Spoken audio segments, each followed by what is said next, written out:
दोस्तों इस टाइम पे सभी मार्केट आपको ग्रीन देखने को मिल जाएंगी, चाहे वो निफ्टी 50 हो, S&P 500 हो, या फिर हम बात करें बिटकॉइन की और क्रिप्टो मार्केट की। इसका रीजन क्या है, कैसे मार्केट यहाँ पे रिएक्ट करी है और मार्केट के अंदर नेक्स्ट मूवमेंट क्या हमें देखने को मिल सकता है, क्या ये रियल पंप है, हम यहाँ पे बाय ले लेना है, सब इस वीडियो के अंदर हम समझेंगे।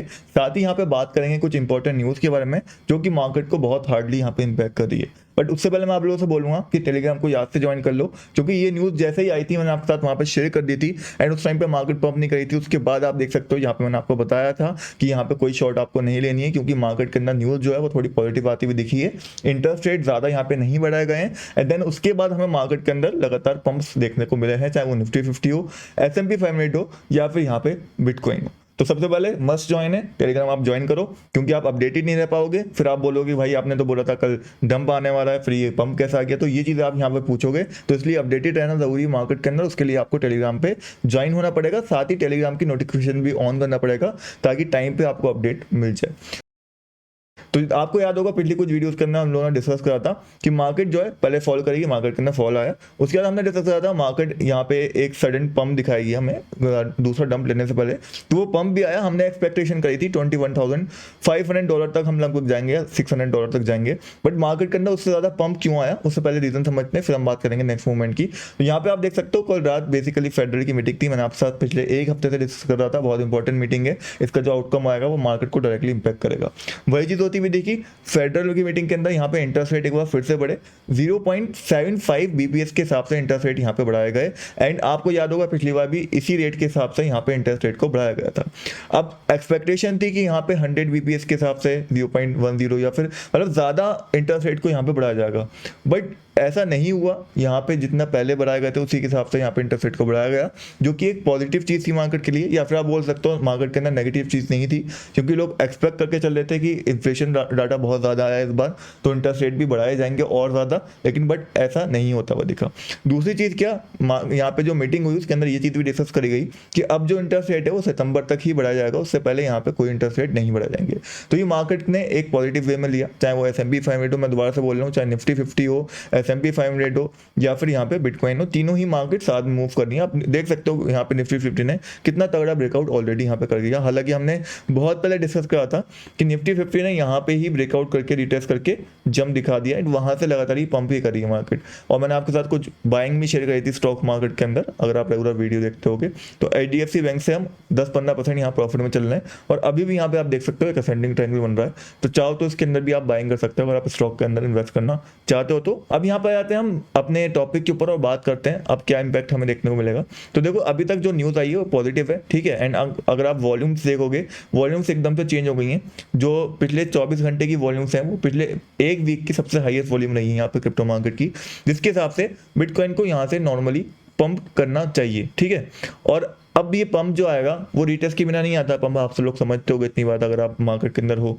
तो रिटेस्ट मेरे हिसाब से क्या हो सकता है, बहुत हायर चांसेस हैं कि मार्केट एक बार रिटेस्ट करना है इस लेवल को जो यहाँ पे तोड़ा है 21,700 या फिर $22,200 को, देन दूसरा पंप मार्केट यहाँ पे हमें दिखाती हुई दिखे और हम $24,200 तक जाते हुए दिखे। ये मेरी एक्सपेक्टेशन है इस टाइम में मार्केट से, अगर कोई यहाँ पे बुरी न्यूज़ नहीं आती है तो। दूसरी चीज़ क्या, अभी हम डेली चार्ट के अंदर यहाँ पे डेली कैंडल क्लोजिंग हमारा जो 51 EMA है डेली के अंदर उसके ऊपर नहीं कर पाए। पिछली बार भी यहीं से रिजेक्शन हमें देखने को मिला था। तो मैं वेट करूंगा डेली कैंडल एक बार इसके ऊपर क्लोजिंग दे दे। अगर डेली कैंडल इसके ऊपर बन जाती है एक बार तो मुझे कंफर्मेशन यहाँ पे मिल जाएगी कि मार्केट के अंदर एक ज़बरदस्त अपवर्ड मूवमेंट आने वाला है एंड वहाँ पर मैं खुल के बाइंग कर सकूंगा बिटकॉइन के अंदर। होपफुली आपको यहाँ पे क्लियर हो गया होगा, डेली कैंडल इसके ऊपर बनती है तो एक अच्छी बाइंग अपॉर्चुनिटी हमारे पास मिल जाएगी। डेली कैंडल इसके ऊपर क्लोजिंग नहीं होती तब तक थोड़ा संदेह मुझे यहाँ पे रहेगा अगर मैं लॉन्ग लेने जा रहा हूँ तो। दूसरी चीज़ क्या, अगर यहाँ पे आप देखोगे बिटकॉइन का वीकली चार्ट तो यहाँ पे हमारे पास 9 EMA भी बैठा हुआ है, यहाँ पे हमारा 200 मूविंग एवरेज भी बैठा हुआ है। तो काफ़ी हाई रेजिस्टेंस एरिया है अभी बिटकॉइन के पास अगर हम देखें तो। लेकिन ये सब टूट सकता है, शॉर्टर टाइम फ्रेम के अंदर हमें अपवर्ड मूवमेंट देखने को मिल सकता है, इसमें कोई दो राय नहीं है। बट उसके लिए प्राइस को डेली कैंडल एटलीस्ट इसके ऊपर क्लोज करनी पड़ेगी, जो कि एरिया हमारा यहाँ पे है $23,300 के आसपास, जहाँ पे हमारा 51 EMA बैठा है डेली चार्ट के अंदर। दूसरी बाइंग कैसे बनेगी, यहाँ पे बेसिकली हमारे पास एक फॉलिंग वेज पैटर्न था, हमने काफी दिनों से डिस्कस करा था। कल इसका फेकआउट यहाँ पे हुआ था, फेकआउट आने के बाद इसके अंदर प्राइस दोबारा सा घुसा, अंदर घुसने के बाद ब्रेकआउट भी यहाँ पे दे दिया प्राइस ने फॉलिंग वेज को। अब फॉलिंग वेज रिटेस्ट करने आ सकता है, इस टाइम पे आ सकता है प्राइस रिटेस्ट करने, उसके बाद हमें दूसरा अपवर्ड मूवमेंट देखने को मिल सकता है। $24,200 तो जाना ही चाहिए प्राइस को, अगर ये रिटेस्ट परफेक्टली होता है, कोई बुरी न्यूज नहीं आती, क्योंकि आप देखोगे EMA भी क्रॉसओवर यहाँ पे कर चुके हैं, तो चांसेस हाई हैं कि यहाँ पे हमें जाता हुआ दिख जाए $24,200 तक प्राइस। अगर आप यहाँ पे बाय लेना चाहते हो तो मैं पर्सनली बोलूंगा, अगर मुझे पर्सनली बाय लेना है तो मैं 9 EMA पे लगभग $22,500 पे बाय करके अपना स्टॉप लॉस लगा दूंगा $21,700 के नीचे जस्ट, एंड यहाँ पे मेरी एक अच्छी बाइंग अपॉर्चुनिटी बन जाएगी मेरे हिसाब से, अगर मुझे बाय करना है तो। दूसरी इंपॉर्टेंट चीज़, बाय करना रिस्की हमेशा रहेगा लॉन्ग टर्म के हिसाब से। अगर आप देखोगे तो लॉन्ग टर्म में अभी भी हम बियर्स हैं, अभी भी इसके ऊपर डेली कैंडल हमारी क्लोजिंग नहीं हुई है, ये सिर्फ शॉर्टर टाइम फ्रेम के लिए है जो मैंने आपको यहाँ पे बताया।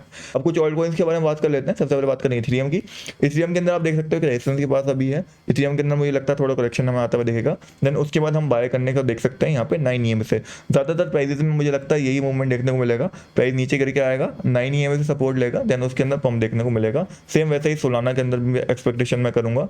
मैटिक से हमने ऑलरेडी एक लॉन्ग लिया था यहाँ इस एरिया पे, जहाँ से हम बहुत अच्छे प्रॉफिट में हैं, तो यहाँ पे हमने प्रॉफिट बुक कर लिया था। अगर आपने स्टॉप लॉस सेट करा था तो अभी भी देख सकते हो प्रॉफिट बुक करने का।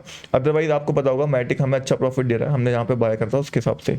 नेक्स्ट यहाँ पे हम बात करें कार्डानो के बारे में। कार्डानो भी करंटली एक रेजिस्टेंस के आसपास ही है मेरे हिसाब से। अगर कार्डानो के अंदर आपको बाइंग देखनी है तो मुझे लगता है ये ट्रेंड लाइन का टूटना इंपॉर्टेंट है कार्डानो के लिए, क्योंकि अभी आप देखोगे यहाँ पे एक ट्रेंड लाइन बन रही है, ठीक है, और रिएक्शन देने के बाद प्राइस यहाँ पे आप देखोगे एक बियरिश कैंडल पैटर्न भी बना चुका है, जिसको हम बोलते हैं इवनिंग स्टार पैटर्न, वैसा बनता हुआ हमें यहाँ पे दिख रहा है। तो इसके हिसाब से प्राइस थोड़ा सा नीचे आएगा पहले, जो कि आता हुआ भी दिख रहा है। अगर इस ट्रेंड लाइन को प्राइस ब्रेकआउट करता है तो आप यहाँ पे बाय की ट्रेड लेने जा सकते हो। होपफुली वीडियो आपके लिए हेल्पफुल रही होगी। मिलते हैं कौन वीडियो में, तब तक गुड बाय, जय।